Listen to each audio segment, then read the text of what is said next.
Livro sétimo, parte 1, capítulo 1.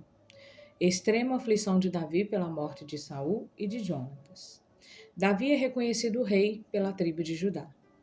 Abner constituiu Isbosete, filho de Saul, rei sobre todas as outras tribos e marcha contra Davi. Joabe, general do exército de Davi, derrota. Abner, fugindo, mata Asael, irmão de Joabe. Abner, descontente com Isbofete, passa para o lado de Davi, obrigando todas as outras tribos a passar também. Restitui Mical a Davi, Joabe assassina Abner, pesar de Davi e honras que presta à sua memória. Segundo Samuel, capítulo 1. A batalha que acabamos de falar deu-se ao mesmo tempo em que Davi derrotou os amalequitas. 2 dias após ele retomar Ziclague, um homem que escapara daquele combate lançou-se aos seus pés com as vestes rasgadas e a cabeça coberta de cinzas. Davi perguntou-lhe de onde vinha, e ele respondeu que chegava do campo onde se havia travado a batalha, que os israelitas haviam sido derrotados, que muitos haviam perecido estando o rei Saul e seus filhos entre os mortos, que não somente vira com os próprios olhos o que lhe relatava, mas encontrara o rei tão fraco pelos ferimentos que não conseguia nem se matar. Por mais que fizesse que Saul, para não cair vivo nas mãos dos inimigos, ordenara-lhe que o acabasse de matar, e ele obedecera. Como prova do que estava dizendo, trazia-lhe os braceletes de ouro e a coroa que havia tirado do morto. Não podendo Davi, diante de tais provas, duvidar de tão funesta notícia, rasgou as próprias vestes, derramou lágrimas e passou o resto do dia em luto e em pranto com os amigos e familiares. E no meio de tal aflição, a sua maior dor foi ter-se privado pela morte de Jonatas, de seu mais caro amigo, a cujo afeto e generosidade tantas vezes ficara devendo a vida. Devemos confessar que não se poderia louvar o suficiente a virtude de Davi para com Saul. Pois ainda que este tudo fizesse para matá-lo, Davi não somente ficou vivamente sentido com a sua morte, como ainda mandou matar aquele infeliz que confessava ter-lhe tirado a vida e que demonstrava com o assassino de um rei ser verdadeiramente um amalequita. E Davi compôs em louvor de Saul e de Jonatas epitáfios e versos que ainda hoje são conhecidos e estão cheios dos mais vívidos sentimentos de dor. Segundo Samuel, capítulo 2.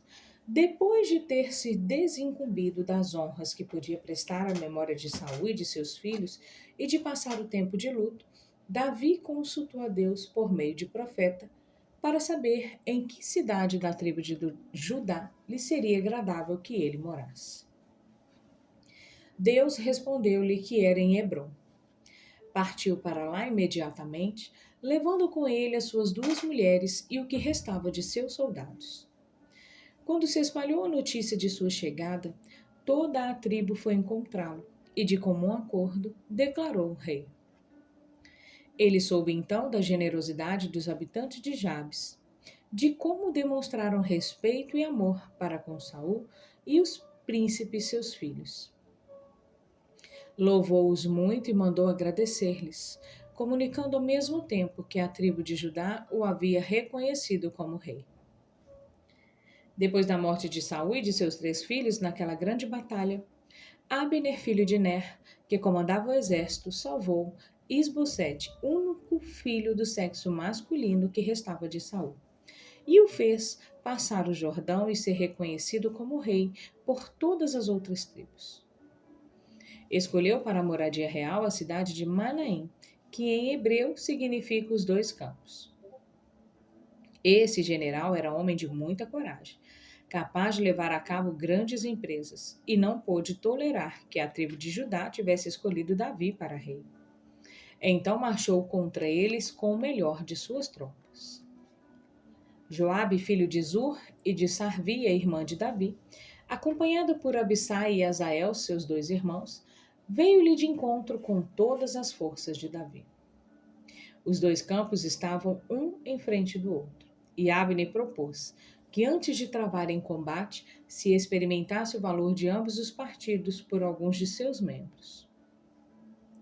Joabe aceitou a proposta, e escolheram 12 de cada lado. Combateram entre os dois acampamentos, começaram por lançar dados e chegando depois a corpo. Cada qual tomou seu inimigo pelo cabelo e furiosamente deram-lhe tantos golpes de espada que todos morreram na luta. Em seguida travou-se o combate. Foi muito encarniçado e o exército de Davi foi vencedor. Abner foi obrigado a se unir aos fugitivos, enquanto Joabe e seus irmãos exortavam os soldados a não deixar de persegui-los.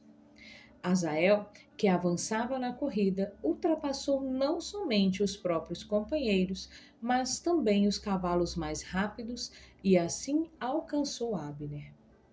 Sem se deter, seguiu com extrema obstinação. Abner, vendo-se seguido de perto, gritou-lhe que se deixasse de persegui-lo, dar-lhe um par de armas completo. Mas quando percebeu que Asael continuava avançando, disse-lhe que não o obrigasse a matá-lo e assim fazer de Joabe, seu irmão, um inimigo irreconciliável. Por fim, vendo que era acossado sempre demais, lançou o dardo, e o golpe foi tão forte que derrubou Asael morto por terra. Os companheiros que vinham atrás dele pararam para recolher o corpo, mas Joabe e Abissai, inflamados pelo desejo de vingar a morte do irmão, continuaram perseguindo os inimigos com mais ardor ainda, até que o sol se escondeu. Então eles pararam no lugar de nome Amon, isto é, Aqueduto. Abner gritou nesse momento a Joabe que não se devia incitar os de mesmo sangue a novo combate, e que ele, Joabe, estava tão errado quanto seu irmão Asael, cuja teimosia em persegui-lo fora a única razão de sua infelicidade, pois por mais que lhe tivesse rogado para não continuar a perseguição, fora obrigado a desferir-lhe o golpe que o prostrara. Joabe então mandou tocar a retirada e acamparam imediatamente no lugar onde estava. Abner, porém, sem se deter, marchou ainda durante toda a noite, passou o Jordão e foi reunir-se ao rei Isbosete. No dia seguinte, Joabe mandou enterrar os mortos, que eram mais ou menos uns 360 do lado de Abner, e 20 somente, inclusive Asael, do seu lado. Fez levar o corpo deste para Belém, onde o sepultou no túmulo de seus antepassados e voltou em seguida para junto de Davi, em Hebrom. Segundo Samuel, capítulo 3, essa foi a origem da guerra civil entre os israelitas, que durou muito tempo. Mas o partido de Davi se fortalecia cada vez mais, enquanto o de Isbosete se enfraquecia. Davi teve 6 filhos de 6 mulheres, de Aionã Amon, o mais velho, de Abigail Quileabe, que era o segundo, de Maaca, filha de Talmai, rei de Gessur, Absalão, que era o terceiro, de Agite Adonias, que era o quarto, de Abital Cefatias, que era o quinto, e de Eglã e Treão, que era o sexto. Durante a guerra civil entre os dois reis e nos diversos combates que se travaram, a principal força de Isbosete consistia no valor e na prudência de Abner, general de seu exército, cuja sábia orientação conservou por muito tempo o povo no partido do rei. Esse príncipe, porém, irritou-se fortemente contra Abner, porque lhe disseram que ele conservava consigo Rispa, filha de Aiá, a qual fora amada pelo rei Saul, seu pai. Vendo-se tão mal recompensado pelos seus serviços, Abner sentiu-se ofendido e ameaçou passar para o partido de Davi e fazer com que todos soubessem que Isbosete devia a coroa ao afeto dele, bem como a sua fidelidade e experiências na guerra. As ameaças foram seguidas pelos fatos. Ele mandou dizer a Davi que proporia a todos abandonar Isbosete e escolher Davi para rei, contanto que este lhe prometesse com juramento que o receberia entre os seus amigos particulares e o honraria com a sua confiança particular. Davi aceitou o oferecimento com alegria e, para fortalecer ainda mais o trato, declarou que desejava que Abner lhe enviasse Mical, sua mulher, que conquistara com perigo da própria vida, dando a Saul, para merecê-la, os prepúcios de 200 filisteus. Abner, para satisfazer esse desejo, tirou a princesa de Paltiel, a quem fora dada em casamento por Saul, como já dissemos, e a devolveu com consentimento de Isbosete, a qual Davi já escrevera a esse respeito. Abner reuniu em seguida os chefes do exército e os maiorais do povo e disse-lhes que se desejavam deixar Esbofete para seguir Davi. Ele não os proibia, mas deixava-os livre, pois soubera que Deus, pelas mãos de Samuel, elegera Davi rei de todo o seu povo, e que o profeta havia predito que somente a ele estava reservada a glória de vencer os filisteus. Essas palavras de Abner, que bem manifestavam os seus sentimentos, causou tal impressão sobre os espíritos deles que todos abertamente se declararam por Davi. Faltava, porém, ganhar a tribo de Benjamim, da qual se compunha toda a guarda de Isbosete. Abner apresentou-lhe as mesmas razões e os persuadiu como aos demais. Depois de haver assim cumprido a sua promessa, ele foi na companhia de 20 pessoas procurar Davi para prestar-lhe contas de que havia feito e obter a confirmação da palavra que lhe fora dada.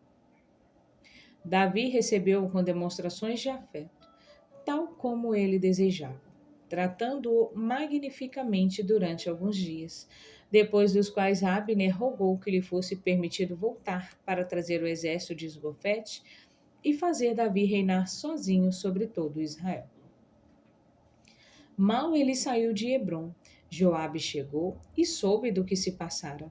Conhecendo os méritos de Abner, que era um grande general, e acabara de prestar a Davi um serviço tão importante, temeu que ele viesse a disputar-lhe o primeiro lugar e obtivesse até mesmo, com prejuízo seu, o comando do exército. Assim, para impedi-lo, procurou persuadir Davi a não prestar fé nas promessas de Abner, afirmando saber com muita certeza que ele faria todo o possível para manter a coroa sobre a cabeça de Esbocete. E tudo o que prometera era apenas um ardil para enganá-lo e que se havia retirado com grande alegria por ter obtido êxito em seus desígnios. Quando percebeu que as suas palavras não causavam efeito algum no espírito do sábio príncipe, Joabe tomou uma resolução infame e, para executá-lo, mandou a toda pressa dizer a Abner, como se fosse da parte de Davi, que voltasse imediatamente, porque havia se esquecido de falar uma coisa muito importante. Encontraram Abner num lugar chamado Sira, distante de Hebrom, uns 20 estádios. Como ele não desconfiava de nada, voltou imediatamente. Joabe, acompanhado por seu irmão Abissai, foi ao encontro dele com grandes demonstrações de amizade, como costumam fazer os que têm maus desígnios. Levou-o à parte, junto de uma porta, com o pretexto de querer falar-lhe em segredo sobre um assunto muito importante. E, sem dar-lhe tempo para defender-se, atravessou-lhe o corpo com a espada. Alegou como desculpa para uma ação tão covarde e vergonhosa a morte do irmão Azael, embora na realidade a tenha cometido pelo temor de perder o cargo e de ser diminuído em prestígio perante Davi. Pôde-se ver com esse exemplo como nada há que o interesse e a ambição, bem como a inveja, não sejam capazes de levar os homens a cometer. Eles usam de todos os meios para consolidar a sua posição ou para elevar-se às honras, e quando conseguem, não sentem horror em recorrer ao crime para se manter ali. Consideram mal menor não poder conquistar essas vantagens, mas essas lhe fazem a felicidade e toda a sua alegria. E então, depois de as haver conquistado, querem a todo custo conservá-las e tudo fazem para não perdê-las. Nada se pode acrescentar à dor que sentiu Davi por este tão infame assassinato. Ele protestou energicamente junto de Deus e, elevando as mãos para o céu, declarou que não estava informado dele e que não o havia encomendado, e fez estranhas imprecações contra quem o havia cometido, contra os seus cúmplices e contra a família do assassino. Não podia tolerar que o tivessem por suspeito de um crime tão vergonhoso como de faltar à palavra e violar um juramento. Determinou luto público por Abner e mandou prestar-lhe homenagens tão solenes que pessoas da mais alta condição acompanharam o corpo, com a cabeça coberta por um saco e com vestes rasgadas. Ele mesmo quis assistir a essa triste cerimônia. As suas lágrimas e suspiros revelaram ainda mais a sua tristeza por aquela morte e demonstraram o quanto ele estava longe de ter consentido em tão má ação. Mandou construir para ele em Hebrom um magnífico túmulo, no qual gravou um epitáfio que compôs em seu louvor. Chorou sobre o túmulo e todos fizeram o mesmo a seu exemplo, sem que fosse possível durante todo aquele dia, por mais que lhe rogassem fazê-lo ingerir qualquer alimento antes do pôr do sol. Tantos testemunhos de justiça e piedade granjearam a Davi o afeto de todo o povo, principalmente daqueles que admiravam e amavam Abner. Não deixavam de louvá-lo por conservar tão religiosamente depois da morte de Abner a palavra que lhe dera em vida e por lhe haver prestado homenagens como as que se faria ao melhor amigo ou a um parente próximo, em vez de insultar-lhe a memória, já que fora seu inimigo. Assim, esse fato em nada diminuiu a reputação de Davi. Pelo contrário, aumentou-a bastante. Não houve pessoa a qual a admiração de tão extrema bondade não fizesse esperar os seus efeitos no futuro. E não restou a menor suspeita de qualquer participação sua, por mínima que fosse, em tão odioso crime. E como nada quisesse omitir na demonstração de dor pela morte de Abner, acrescentou a todas as evidências essas palavras, ditas à multidão presente aos funerais. Toda a nossa família sofreu enorme perda na pessoa de Abner, grande general e homem capaz de dirigir as mais importantes empresas. Mas Deus, cuja providência governa o mundo, não deixará impune sua morte. Joabe e Abissai sentiram os efeitos de sua justiça e tomam como testemunho de que a única razão que me impede de castigá-los como merece é serem eles mais poderosos do que eu. Capítulo 2. Baaná e Recabe assassinam o rei Esbofete e levam a sua cabeça a Davi, que em vez de recompensá-los manda matar. Todas as tribos reconhecem Davi como rei. Ele reúne as suas forças e toma Jerusalém. Joabe sobe por primeiro a muralha aberta. 2 Samuel, capítulo 4. Esbofete ficou extremamente aflito com a morte de Abner, porque, além de ser um parente muito próximo, devia a ele o fato de ter sucedido ao pai no governo. Mas ele também não viveu muito tempo depois de sua morte. Baaná e Recabe, filhos de Rimom, dois dos principais da tribo de Benjamim, assassinaram-no no leito, julgando que estavam prestando um grande serviço a Davi e que assim conquistariam um cargo elevado. Aproveitaram o momento em que ele dormia a sesta pelo meio-dia por causa do calor, estando os guardas também adormecidos. Eles cortaram-lhe a cabeça e partiram apressadamente, como se fossem perseguidos para levá-lo a Davi. Relataram a Davi o que havia feito, enaltecendo a importância do serviço a que ele prestava, pois haviam eliminado aquele que lhe disputava o reino. Em vez da recompensa que esperavam, porém, receberam esta terrível resposta proferida com cólera. Acelerados que sois, sereis imediatamente castigados segundo a gravidade de vosso crime. Ignorais talvez o modo como tratei aquele que disse ter matado Saul e me trouxe a sua coroa? Ou julgais que mudei tanto de caráter que agora estime os maus e considere um favor que vos devo agradecer o crime que acabais de cometer contra o vosso Senhor? Covardes e ingratos! Não tendes horror em matar no próprio leito um príncipe que jamais fez mal a alguém e que ainda vos agraciou com tantos benefícios? Mas eu vos castigarei como merece a vossa pérfida e pela ofensa que me fizestes, julgando-me capaz de aprovar e mesmo de me regozijar com tão detestável ação. Davi, depois de falar assim, mandou que os matassem de modo cruel e ordenou magníficos funerais a Esbocete, colocando a cabeça dele no sepulcro de Abner. 2 Samuel, capítulo 5. Logo depois, todos os chefes israelitas e os oficiais do exército vieram procurar esse generoso príncipe em Hebrom para prometer-lhe fidelidade como rei. Lembraram-lhe os serviços que lhes havia prestado, mesmo durante a vida de Saul, e o respeito com o qual o obedeciam quando comandava parte das tropas desse príncipe. Acrescentaram que havia muito tempo sabiam que Deus declarara pelo profeta Samuel que ele e seus filhos depois dele reinariam sobre o povo e que ele subjugaria os filisteus. Davi demonstrou muita satisfação pela boa vontade deles, exortou-os a continuar e garantiu que não lhes daria jamais motivo para se arrepender.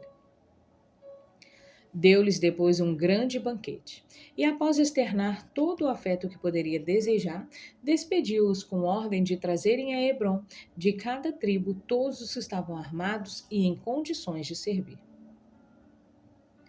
Crônicas, capítulo 12.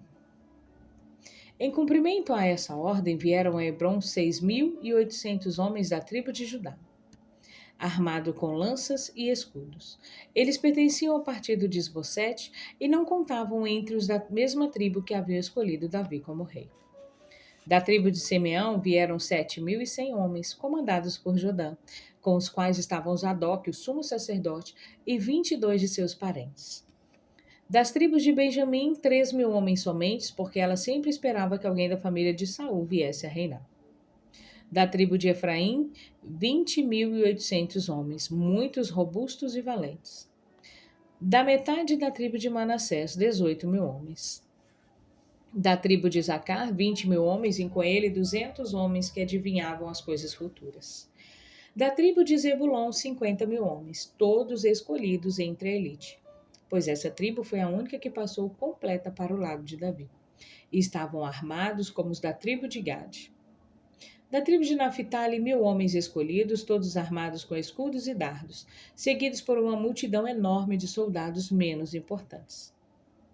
Da tribo de Dan, 28.000 homens, 600 homens, todos escolhidos.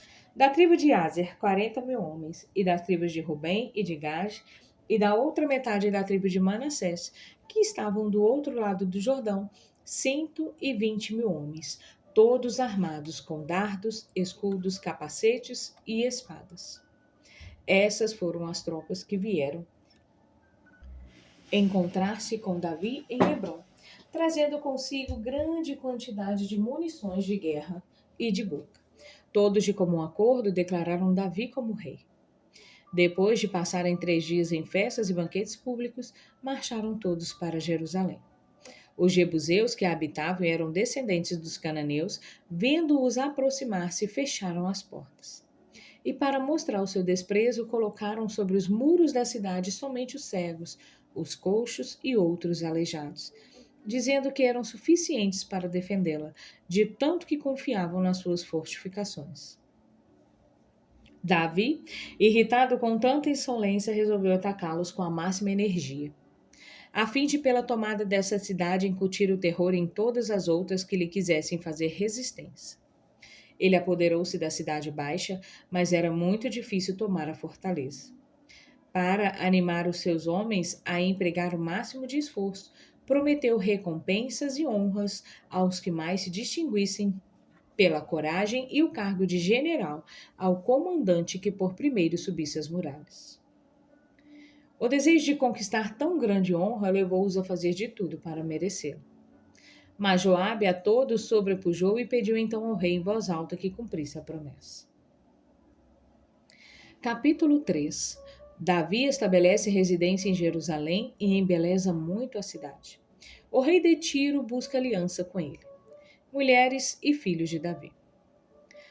Depois que Davi tomou a cidade de Jerusalém, expulsou dela todos os jebuseus, mandou consertar as brechas, deu seu nome à cidade e nela estabeleceu a sua corte durante todo o resto de seu reinado, deixando Hebrom, onde havia passado 7 anos e meio, e durante os quais reinara somente sobre a tribo de Judá. Desde então, seus interesses prosperaram sempre e cada vez mais, pelo auxílio que recebia de Deus. Embelezou de tal modo Jerusalém que a tornou célebre por isso. Irão, rei de Tiro, mandou embaixadores a Davi, propondo-lhe amizade e aliança, e presenteando-o com grande quantidade de madeira de cedro e operários muito hábeis para a construção de um palácio. Davi uniu cidade à fortaleza, deu a Joabe o encargo de encerrá-las numa mesma fortificação e mandou mudar o nome da cidade. Desde os tempos de Abraão, que consideramos o autor de nossa raça, era chamada Salém ou Solima, e alguns afirmavam que assim a chama o próprio Homero, pois a palavra templo significa em hebreu segurança ou fortaleza. 515 anos se haviam passado desde que Josué repartira as terras conquistadas aos cananeus até o dia em que Davi tomou Jerusalém, sem que jamais os israelitas dela tivessem podido expulsar os jebuseus. Não devo dizer que Davi salvou a vida e os bens de um dos mais ricos habitantes de Jerusalém, de nome Orfana, tanto porque ele havia demonstrado afeição aos israelitas, quanto porque havia agradado ao rei.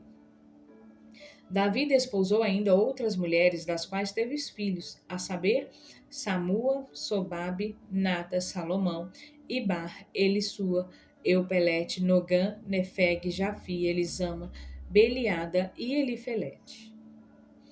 Capítulo 4. Davi obtém grandes vitórias sobre os filisteus e seus aliados. Faz levar com grande pompa a arca do Senhor para Jerusalém. Uzá morre por ter querido tocá-la. Mical zomba de Davi por ter ele cantando e dançando diante da arca. Davi quer construir o templo, mas Deus lhe ordena que reserve essa empresa a Salomão.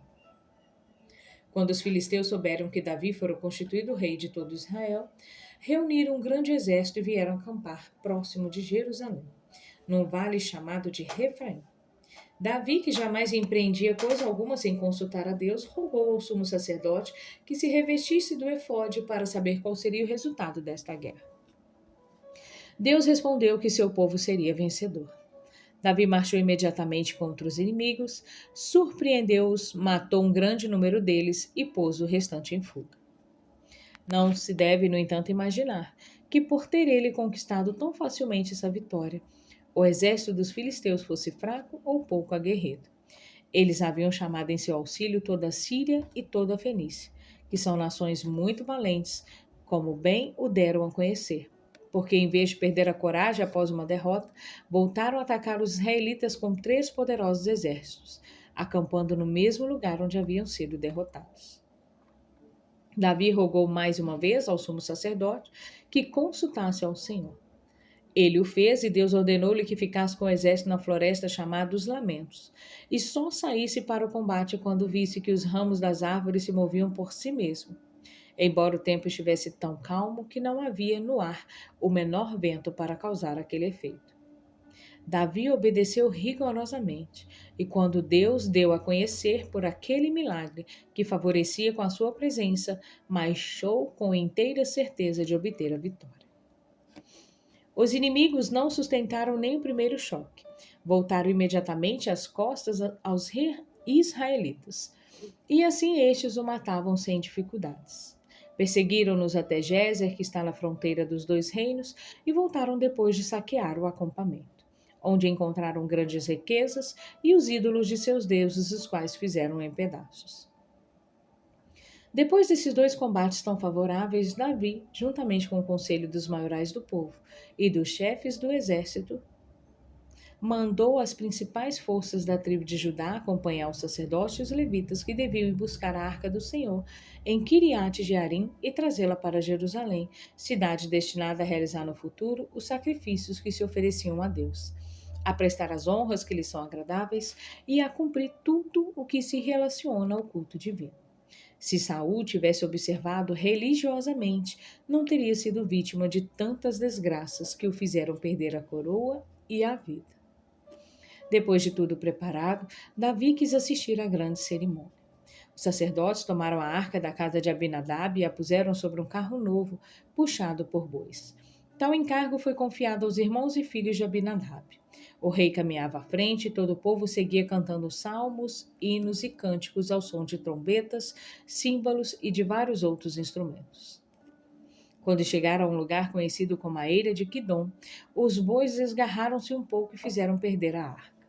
Então Uzá estendeu a mão para segurá-lo e caiu morto no mesmo instante, fulminado pela cólera de Deus, porque não sendo o sacerdote tivera a ousadia de querer tocá-lo. Esse lugar depois foi chamado de Pérez Uzá. Davi, espantado com o milagre, teve receio de que a mesma coisa lhe acontecesse e levasse a arca à cidade, pois Uzá fora severamente castigado apenas por querer tocá-la, e mandou colocar na casa de campo de um homem de bem muito conhecido, Obed-edom, que era da raça dos levitas. Lá ficou 3 meses, e a felicidade que ela trouxe cumulou-a e a toda a família de inúmeros bens. Davi, vendo que aquele homem pobre se tornara rico e que muitos começaram a invejá-lo, não receou mais que algum mal fosse lhe suceder se levasse a arca para Jerusalém, e assim o fez. Os sacerdotes, acompanhados por 7 ordens de músicos, levaram-na sobre os ombros, e ele mesmo, andando diante dela, dançava e tocava a harpa. Esse proceder pareceu a Mical, sua esposa, tão abaixo de sua condição de rei que ela zombou dele. Quando a arca chegou à cidade, foi colocada num tabernáculo que Davi mandara construir especialmente para ela. Fizeram-se tantos sacrifícios nessa ocasião que parte dos animais imolados foi suficiente para alimentar todo o povo. Não houve homem, mulher ou criança que não recebesse um pedaço de carne, um bolo e uma empada. Depois que todos voltaram para suas casas e Davi ao seu palácio, Mical veio ter com ele. E depois de lhe ter desejado toda sorte de felicidade, diz que achava muito estranho um príncipe tão ilustre quanto ele agir de modo tão inconveniente, como dançar diante de todos sem que houvesse em seus vestes o menor indício de realeza. Ele respondeu-lhe que não estava arrependido do que fizera, porque sabia que aquele seu gesto fora agradável a Deus, que o havia preferido ao rei, pai dela e todos os de sua nação, e que nada o impediria se comportar sempre do mesmo modo. Essa princesa não teve filhos deles, mas teve 5 de Paltiel, como diremos ao seu tempo.